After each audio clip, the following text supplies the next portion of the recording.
نظم د بیار اختر منم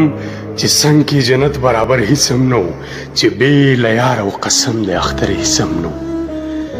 د خپل ارمان د بسترې د پاسه کېناستم ما خپل لوېدلی وجود خپل غېږ کې ونیولو ساه مې دانه دانه د میز د پاسه کېښودله پوښتنې اوښکې مې کړې جمع د فطرت لمن کې هرې سلګۍ ته مې لاسونه په خوله کېښودلو ما هره کرکه د وجود په شور کې ورکه کړله او ما هره څړیکه د خپل ذات له شوره سپکه کړله که حوصلو ته د غمونو لښکر هیڅ هم نه چې بې له یار او قسم د اختر هیڅ هم نه تنهایی دومره چې وجود مې حرکت نه کوو اطمینان دغه و چې شکر چې وجود لرمه وسوسه دغه و چې ساه اخلم که نه اخلمه یقین مې دغه و چې بله سهاره مې نه ونو مجبورا مې د رنګونو لفافه خلاصه کړه ځان مې د ځان په شانې جوړ کړلو په خپلو ګوتو بیا مې د ځان سره در ځان تر څنګه ودرولو خو تنهایۍ ته د دروغو باور هیڅ هم نه و چې بې له یار او قسم د اختر هیڅ هم نه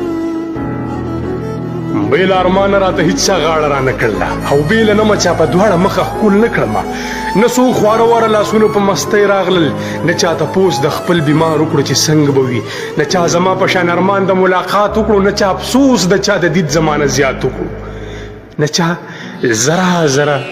راټول غېږه کې ونیولم نه چا زره زره راټول غېږه کې ونیولم نه چا احساس د خوشحالۍ او سوکالۍ راکړو په بې وفا د دې خبرو اثر هیڅ هم نه چې بې له یار او قسم د اختر هیڅ هم نه په دغه ورځ د انتظار کیفیت بل شانتې و په دغه ورځ د هر بیمار کیفیت بل شانتې و په دغه ورځ ما لمحه لمحه قیامت لیدلو هر یو پر هر مې څه ناکاره اوازونه کول ما خپل جنون ته او دا ستا عجبو ته ډېر وژړل بیا له ناکامه د خپل ځان په غېږ کې سملاستمه ځان ته مې خپله د لاسه ورکړله غلی شومه بلاله هغې بې وفا ته خبر هیڅ هم نه و چې بې له یار او قسم د اختر هیڅ هم